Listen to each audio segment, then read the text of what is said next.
Assalamualaikum warahmatullahi wabarakatuh, pemirsa Sultan TV. Selamat pagi semuanya, apa kabar? Semoga dalam keadaan sehat dan tetap semangat untuk beraktivitas di hari ini. Seperti biasa pemirsa, di pagi hari ini tentunya kami menjumpai Anda dalam talk show Bincang hari ini di edisi Jumat 28 Oktober 2022, bertepatan dengan momentum atau peringatan Hari Sumpah Pemuda ya.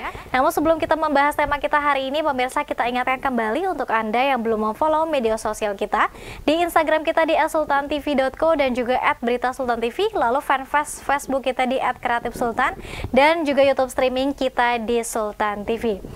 Badai PHK menghantam, siapa mampu bertahan? Seperti kita ketahui bersama pemirsa bahwa beberapa waktu lalu Presiden Jokowi tengah mewanti-wanti atau juga memberikan statement terkait dengan krisis yang mungkin saja terjadi di tahun 2023. Karena kita ketahui bersama juga bahwa negara Eropa saat ini mengalami krisis dan saat ini juga PHK yang kemudian juga ini kita baca di berbagai media ini sudah terjadi di tanah air. Lalu bagaimana kondisinya dengan di Provinsi Banten dan apakah Banten juga bersiap untuk menghadapi badai atau mungkin krisis ya? Kita telah terhubung dengan Pak Kadis, Bapak Direktur Dr. Andes Haji Septo Kalnadi MM selaku Kepala Dinas Tenaga Kerja dan Transmigrasi atau Disnakerta Provinsi Banten. Assalamualaikum Pak Kadis, selamat pagi. Assalamualaikum warahmatullahi wabarakatuh. Selamat pagi Mbak. Pagi, Pak Kadis hari ini sehat? Alhamdulillah sehat. Alhamdulillah, terima kasih banyak Bapak sudah mau membersamai kita. Mungkin sebelum kita bahas tema kita Pak Kadis ini dalam momentum Sumpah Pemuda, boleh sampaikan dulu silakan. Ya, kita berharap pemuda ini menjadi pelopor di semua aspek kehidupan saat ini ya. Karena Bung Karno juga mengatakan, beri aku 10 pemuda akan kuhancurkan dunia. Itu gambaran bahwa memang potensi pemuda itu adalah potensi bangsa yang besar, apalagi sampai 2030 kita ada mendapatkan bonus demografi berupa jumlah penduduk produktif kita yang meningkat. Jangan sampai bonus itu malah menjadi petaka bagi kita bila kita tidak bisa memanage. Nah, pemuda adalah bagian dari usia produktif sampai hari ini, sehingga diharapkan inovasi-inovasi, kreativitas, startup baru itu bisa muncul di kalangan pemuda. Amin. Baik, khususnya di Banten ya bisa menggunakan teknologi dengan bijaksana juga dan juga dimanfaatkan. Baik, Pak Kadis, ini beberapa waktu lalu kalau kita ingat kembali ada statement Presiden Jokowi terkait dengan wanti-wanti ya begitu menghadapi krisis katanya di tahun 2023. Kalau misalnya kita bicara bahwa mungkin dunia memang ekonomi dunia memang sedang tidak baik-baik saja. Bagaimana kalau kita tarik konteksnya di Provinsi Banten, Pak Kadis? Dengan era digital hari ini, keterbukaan informasi dan keterbukaan perdagangan di seluruh negara, saya yakin bahwa dampaknya sedikit banyaknya juga akan terkena di Banten. Tapi sementara ini kita di pemerintah Provinsi Banten berupaya, salah satunya adalah menekan inflasi dengan memenuhi semua kebutuhan bahan bakar pokok, sehingga gejolak kenaikan harga tidak begitu kentara. Tetapi dari sisi industri perdagangan lainnya, bahwa BPS mencatat kinerja ekspor Banten terutama alas kaki untuk beberapa bulan terakhir ini malah menurun. Itu terkait dengan dampak dari pandemi. Pada saat pandemi, beberapa perusahaan masih menjalankan, masih melakukan produksi atas pesanan-pesanan yang terjadi sebelum pandemi. Tetapi setelah pekerjaan-pekerjaan itu selesai, pesanan-pesanan dari buyer luar negeri itu di masa pandemi sangat berkurang. Nah, itu yang menyebabkan sekarang walaupun pandemi sudah mendatar gitu ya, walaupun masih ada, belum status pandemi belum dicabut, COVID masih ada di antara kita. Nah, pesanan-pesanan dari buyer di luar negeri pada saat sekarang itu berkurang. Di pihak lain, karena berkurang, kita dibayang-bayangi oleh pemutusan hubungan kerja. Yang kita galaukan, pemutusan hubungan kerja ini dilakukan oleh perusahaan-perusahaan yang istilah kita padat karya. Ada ribuan orang yang akan terkena seperti itu, dan efek dominonya kalau satu orang itu paling tidak 3 sampai 5 orang di lingkungan dia pasti terkena dari dampak pemutusan hubungan kerja itu. Nah, selain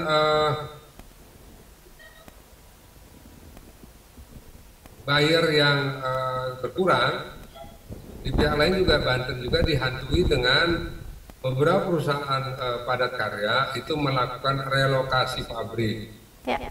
Mereka sudah ancang-ancang 2003-2004 akan merelokasi pabrik, dan bahkan ada yang perusahaan besar di kita dengan pekerja yang ribuan, puluhan ribu, itu menjadikan factory yang ada di Banten hanya sebagai cabang saja, karena kantor pusat dan pabrik yang besarnya direlokasi ke daerah lain.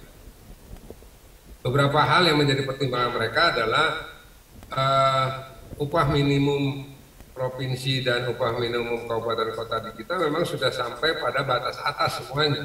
Ya. Dan kalau sudah mencapai batas atas, tahun ini saja ada 3 daerah di kita untuk tahun 2022 itu ada 3 daerah di kita, Pandeglang, Serang, dan Kabupaten Tangerang itu tidak ada kenaikan upah minimum kabupaten kotanya.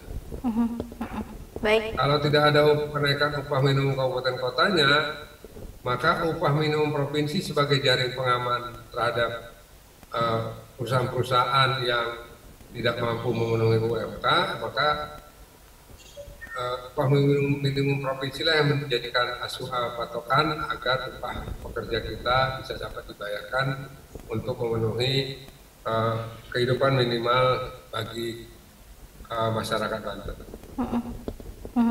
Baik, Pak Kadis, kalau kita bandingkan Provinsi Banten tadi sudah batas atas ya untuk UMK dan UMR-nya, meskipun memang para buruh masih saja ya melakukan demonstrasi. Kalau dibandingkan dengan daerah Jawa, tentu ini jauh sekali berbeda.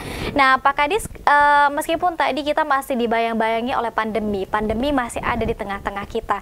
Namun saat ini Indonesia nasional juga Provinsi Banten tengah melakukan pemulihan ekonomi nasional, Pak Kadis. Ketika yang mungkin saat pandemi COVID pada di PHK, apakah kemudian sudah cukup pulih kembali sebetulnya ekonomi di Provinsi Banten dan para pekerjanya, atau seperti apa Pak Kadis saat ini?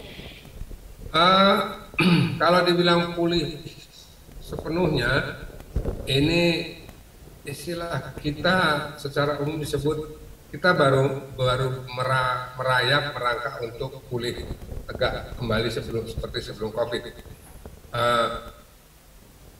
Tegaknya inilah tertatih-tatih dengan beberapa keadaan ekonomi makro yang berimbas ke perekonomian Indonesia.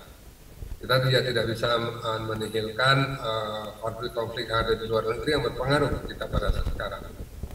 Ditambah memang Indonesia khususnya sudah memasuki tahun-tahun politik yang semua kebijakan itu perlu dipertimbangkan dari berbagai aspek sudut pandang, sehingga 2003-2004 kita akan tetap stabil pada kondisi saat ini.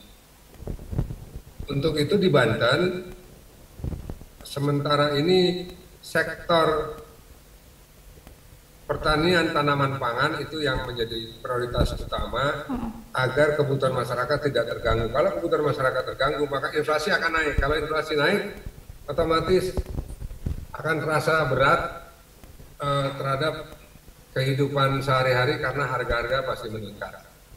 Nah, di pihak lain, tingkat angka pengangguran Banten itu bukan ansih menjadi kewajiban Dinas Tenaga Kerja Provinsi Banten saja, tapi leading sektornya kita. Di dalamnya kita akan meminta teman-teman dari UMKM, ekonomi kreatif pariwisata itu lebih menggencarkan program-program itu, memunculkan startup baru, memunculkan wirausaha baru, sehingga kita tenaga-tenaga produktif kita itu tidak hanya mengandalkan kerja di pabrik saja. Bukan berarti ekonomi Banten akan buruk, karena tahun ini kita menerima investasi 1,7 triliun, tapi tenaga kerja yang terserap hanya sekitar 500 sampai 750 orang, karena pabriknya adalah perusahaan-perusahaan yang padat teknologi, manufacturing yang serba digital, sehingga pastinya itu mengurangi tenaga manusia untuk mengoperasikan. Jadi beberapa daerah yang kita lihat tingkat angka pengangguran terbukanya itu kecil, ternyata begitu didalami ekonomi kreatif yang timbul, kemudian juga startup baru UMKM itu mendominasi. Misalnya Jogja, Bali, Bandung, NTB. Nah, itu ekonomi kreatif lah yang menyebabkan tingkat pengangguran terbuka kita, tingkat pengangguran terbuka mereka itu lebih kecil dari Banten. Yang kedua, kita tidak bisa menutup mata bahwa Banten ini menjadi lintasan saudara-saudara kita dari Sumatera untuk katakanlah berjuang untuk mencari penghidupan baru dari tempat asalnya. Sebelum menuju Jakarta, mereka pasti tertahan dulu di beberapa tempat yang favorit di kita, misalkan Cilegon, Serang, Tangerang, pinggiran yang sebelum masuk ke Jakarta. Sehingga nggak mungkin kita juga menutup Banten ini dari pendatang-pendatang dari berbagai daerah di lintasan Jawa dan Sumatera. Itu juga yang menyebabkan, maka kalau mereka lagi disurvei dan mereka memang belum bekerja, ya itu tercatat sebagai tingkat pengangguran terbuka di Banten nantinya kan.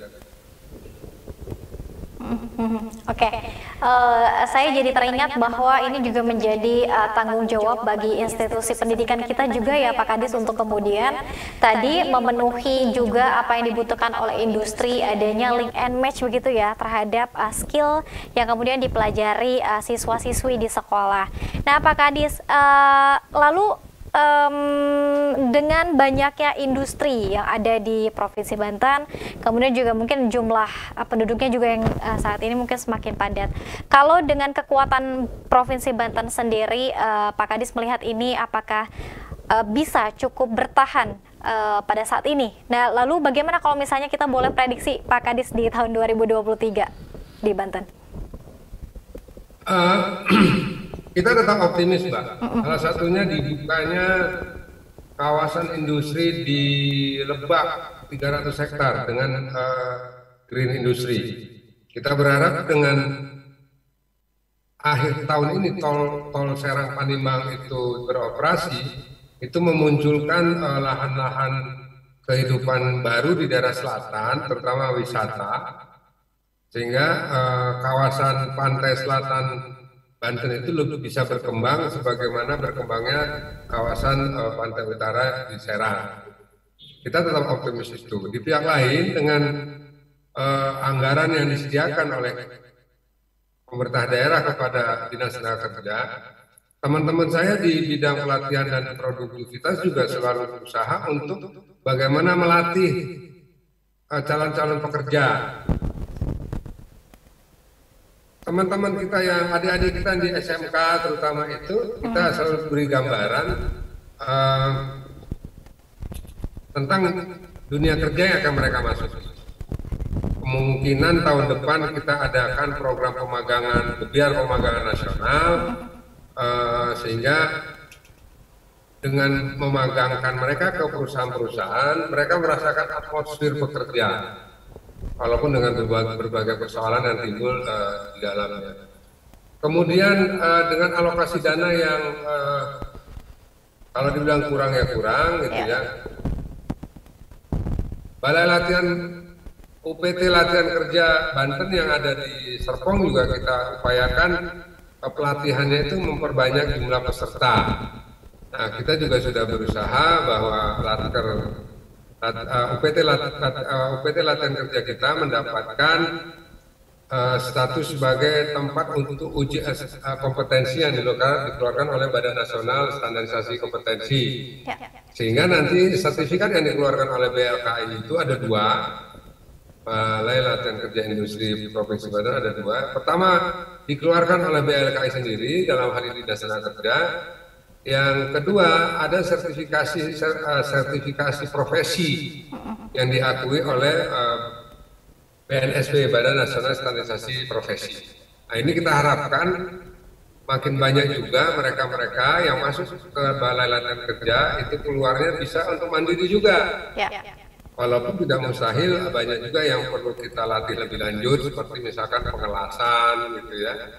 Ada latihan konten kreator. Nah, kita mengusulkan tapi belum dapat dukungan dana itu adalah bagaimana melakukan pelatihan bahasa Jepang, karena tantangan ke depan kita itu ditantang 5.000 tenaga perawat ke Jepang. Ini agak sulit juga karena kendala bahasa. Untuk ke Jepang itu mereka harus sampai, kalau bahasa Inggris TOEFL ya, kalau Jepang itu ada level 4 atau level 5 gitu. Nah, untuk masuk ke dunia usaha kerja ke sana. Banyak, kita sudah bicara dengan banyak sekolah-sekolah keperawatan, akademi keperawatan, sekolah klinik keperawatan. Minatnya besar, hanya kendala bahasa. Nah, kita juga terkendala untuk mencari instruktur kita yang terutama yang PNS. Kalau yang non PNS itu agak mahal, tapi kita berupaya dengan alokasi dana yang ada untuk kursus bahasa Jepang. Tetapi bukan tidak berarti kita berhenti di situ saja. Adalah lembaga pelatihan kerja yang mengkhususkan untuk itu, dan mereka melakukan latihan-latihan, terutama latihan bahasa. Nah, pembinaan dan supervisi monitoring terhadap lembaga-lembaga pelatihan kerja swasta ini juga menjadi tanggung jawab kami di Disnaker agar dapat menghasilkan tenaga-tenaga kerja yang terampil untuk memasuki dunia kerja. Di pihak lain juga kita ada forum namanya Skill Development Center. Nah, itu kita harapkan di dalamnya ada Dinas Pendidikan, Dinas Perindustrian Perdagangan, kita, kemudian pihak akademisi, pihak dari pakar, tokoh masyarakat, pemerhati terhadap ketenagakerjaan, kita himpun di situ, yang kita berharap makin mendekatkan lulusan-lulusan SMK kita ini kepada kebutuhan industri atau link and match-nya itu tercapai. Nah, ini yang upaya yang kita lakukan, tidak seperti semudah membalik telapak tangan. Ya, rata-rata juga kita akan berupaya karena melibatkan berbagai pihak. Ini merupakan kerja bareng, kerja bersama untuk tujuan yang mulia, yang harus dilakukan secara terintegrasi, kerjasama yang baik, kolaborasi, dan sinergi yang memadai lah. Karena itu tantangan kita pada hari ini, karena kita sudah 3 tahun terkendala oleh pandemi. Sekarang kita belum berlari, berjalan juga masih tertatih-tatih untuk melaksanakan kegiatan-kegiatan yang kita harap semua pihak bisa bersinergi untuk mewujudkannya. Baik, baik. Tentunya tidak hanya pihak dari Disnaker Trans saja, namun tadi disebutkan juga oleh Pak Kadis ada institusi pendidikan, lalu juga pelatihan-pelatihan juga dilakukan oleh pemerintah untuk kemudian meningkatkan skill dan juga mencetak sumber daya manusia yang lebih unggul. Terima kasih banyak Pak Kadis sudah membersamai kita di Selon TV. Semoga nanti di lain kesempatan Pak Kadis bisa langsung main ke studio ya. Kita podcast di studio. Pak Kadis, ya? iya betul. Nanti boleh ke sini Pak Kadis. Ya, Pak Kadis, sebagai closing statementnya di hari ini, cukup optimiskah Provinsi Banten bisa bertahan dari badai PHK dan juga ekonomi yang saat ini tidak baik-baik saja? Silakan. Saya kira dengan keadaan yang sekarang, dengan upaya dari semua pihak, baik itu swasta, pemerintah maupun sektor pendidikan, dengan metode pentahelix, kita berharap kita tetap mampu untuk bertahan dalam kondisi hari ini yang serba tidak pasti karena berbagai keadaan di luar Indonesia, dan mudah-mudahan dengan kekuatan dari diri kita sendiri juga kita mampu untuk terus survive dalam menjalankan bahtera kehidupan di depan. Saya yakin itu, Mbak. Pak Dr. Andes Haji Septo Kalnadi MM, selaku Kepala Dinas Tenaga Kerja dan Transmigrasi atau Disnaker Trans Provinsi Banten. Sehat selalu Bapak, selamat beraktivitas kembali. Terima kasih, Mbak. Assalamualaikum warahmatullahi wabarakatuh. Waalaikumsalam warahmatullahi wabarakatuh. Dan pemirsa Sultan TV, terima kasih atas kebersamaan Anda. Tentunya nanti kita akan hadir kembali dalam Talk Show Bincang hari ini di edisi Senin sampai dengan Jumat. Dan jangan lupa nanti siang kita ada spesial live talk show dalam momentum Hari Sumpah Pemuda bersama dengan Cipayung Plus Kota Serang. Tentunya nanti kita akan hadir di jam 2 siang nanti. Terima kasih atas kebersamaan Anda. Wassalamualaikum warahmatullahi wabarakatuh.